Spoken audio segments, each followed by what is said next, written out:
Hi everyone, welcome to my new vlog. ಇದು ಬಂದು Monday vlog ಆಗಿರುತ್ತೆ. ಸೊ ನಂದು ಡೈಲಿ ರೂಟೀನ್ ಸೇಮ್ ಆಲ್ಮೋಸ್ಟ್ ಹಾಗೇ ಇರುತ್ತೆ. ಏನಾದರೂ ನನ್ನ ಮಗಳು ಇವಾಗ ಸ್ಕೂಲ್ ಇಲ್ಲದೆ ಇರೋದು ರೀಸನಿಂದ ನಾನು ಬೆಳಗ್ಗೆ ಎದ್ದೋಳು ಸ್ವಲ್ಪ ಲೇಸಿ ಆಗೋಗಿದ್ದೀನಿ. ಸ್ವಲ್ಪ ಅದು ಇದು ವರ್ಕು ಹಾಗೆ ಇರುತ್ತಲ್ವ, ಸೊ ಹಂಗಾಗಿ ಸ್ವಲ್ಪ ಇದ್ದಿದ್ದೇ ಬಿಡು ಅಂತಂದ್ಬಿಟ್ಟು ಸ್ವಲ್ಪ ಲೇಟಾಗಿ ಎದ್ದೊಳ್ತಾ ಇದ್ದೀನಿ. ಹಾಗೆಯೇ ಒಂದು 3-4 ಡೇಸ್ನ ನನಗೂ ತುಂಬ ಹುಷಾರಿರಲಿಲ್ಲ. ಹಾಗಾಗಿ ಬೆಳಗ್ಗೆದ್ದು ಬಿಸಿನೀರೇ ಕುಡಿಯೋಣ ಅಂತಂದ್ಬಿಟ್ಟು ಸ್ವಲ್ಪ ಕಾಫಿನ ಅವಾಯ್ಡ್ ಮಾಡಿ ಬಿಸಿನೀರನ್ನ ಕುಡಿತಾ ಇದ್ದೀನಿ. ಫುಲ್ಲು ಗಂಟ್ಲು ನೋವು ಬರ್ತಾಯಿತ್ತು, ಫುಲ್ಲು ಕೆಮ್ಮು. ಹಂಗಾಗಿ ಹಾಗೆಯೇ ಟಿಫನ್ಗೆ ಅವರೇ ಬೇಳೆ ಇತ್ತು, ಅವರೇಕಾಯಿ ತಂದಿದ್ವಿ. ಸೊ ಹಂಗಾಗಿ ಅದರದ್ದು ಟೊಮೆಟೊ ಬಾತ್ ಮಾಡೋಣ, ತುಂಬ ಚೆನ್ನಾಗಿರುತ್ತೆ ಅಂತಂದ್ಬಿಟ್ಟು ಅದನ್ನು ನಾನು ಎಲ್ಲ ರೆಡಿ ಮಾಡ್ಕೋತಾ ಇದ್ದೆ. ಹಾಗೆ ನನ್ನ ಮಗಳು ಕೂಡ ಎದ್ಲು, ಅವಳಿಗೂ ಕೂಡ ಹಾಲು ಕಾಯಿಸ್ಕೊಟ್ಬಿಟ್ಟು ನಮ್ಮ ಹಸ್ಬೆಂಡು ನನಗೆ ಬೆಟ್ಟದ ನೆಲ್ಲಿಕಾಯಿ ಜ್ಯೂಸನ್ನ ಮಾಡಿಕೊಟ್ಟಿದ್ರು. ಅದನ್ನು ಕೂಡ ಕುಡಿದೆ, ಸ್ವಲ್ಪ ರಿಲೀಫ್ ಅನಿಸುತ್ತೆ ಅಂತಂದ್ಬಿಟ್ಟು.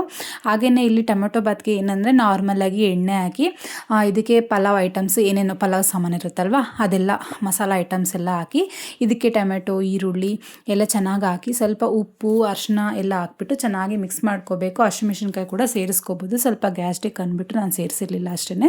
ಮತ್ತು ಅವರೇ ಬೇಳೆ ಇರುತ್ತಲ್ಲ ಅದನ್ನ ಸೇರಿಸ್ಕೊಂಡು ಖಾರದ ಪುಡಿ. ಇದಕ್ಕೆ ನೀವು ಮಸಾಲ ಎಲ್ಲ ಏನೂ ಹಾಕೋ ಅವಶ್ಯಕತೆ ಇಲ್ಲ, ತುಂಬ ಸಿಂಪಲಾಗಿ ಕ್ವಿಕ್ಕಾಗಿ ಮಾಡ್ಕೊಳ್ಳೋದು. ಸೊ ನಾನಿಲ್ಲಿ ಎಕ್ಸ್ಟ್ರಾ ಏನಪ್ಪ ಆ್ಯಡ್ ಮಾಡ್ತೀನಿ ಅಂತಂದರೆ ಬಿರಿಯಾನಿ ಮಸಾಲನ ಹಾಕ್ಕೋತೀನಿ, ತುಂಬ ರುಚಿಯಾಗಿರುತ್ತೆ.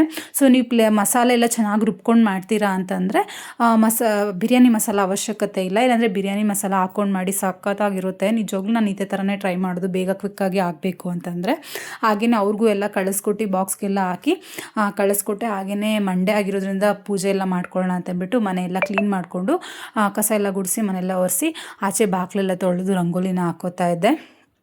ನನ್ನ ಮಗಳು ಕೂಡ ಅಳ್ತಾ ಇದ್ಲು. ಸೊ ಹಂಗಾಗಿ ಅವಳಿಗೂ ಬೇಗ ಸ್ನಾನ ಮಾಡಿಸಿ ಒಂಚೂರು ಟಿಫನ್ ಮಾಡಿಸ್ಬಿಟ್ಟು ಆಮೇಲೆ ನಾನು ಪೂಜೆ ಮಾಡಿ ತಿನ್ನೋಣ ಅಂತ ಅಂದ್ಬಿಟ್ಟು ನಾನು ಪೂಜೆ ಮಾಡೋಣ ಅಂದ್ಕೊಂಡೆ. ಹಾಗಾಗಿ ಸ್ವಲ್ಪ ಔಟ್ಸೈಡ್ ಕೂಡ ಹೋಗಿ ಬರೋದಿತ್ತು. ಹಂಗಾಗಿ ಬೇಗ ಬೇಗ ಪೂಜೆ ಎಲ್ಲ ಮುಗಿಸ್ಕೊಂಡು ಟಿಫನ್ ಕೂಡ ಮುಗಿಸ್ಕೊಂಡೆ. ಇದು ಪೂರ್ತಿ ವಿಡಿಯೋ ನನ್ನ ಯೂಟ್ಯೂಬ್ ಚಾನಲ್ ಇರುತ್ತೆ, ಹೋಗಿ ಚೆಕ್ಔಟ್ ಮಾಡಿ. Thank you.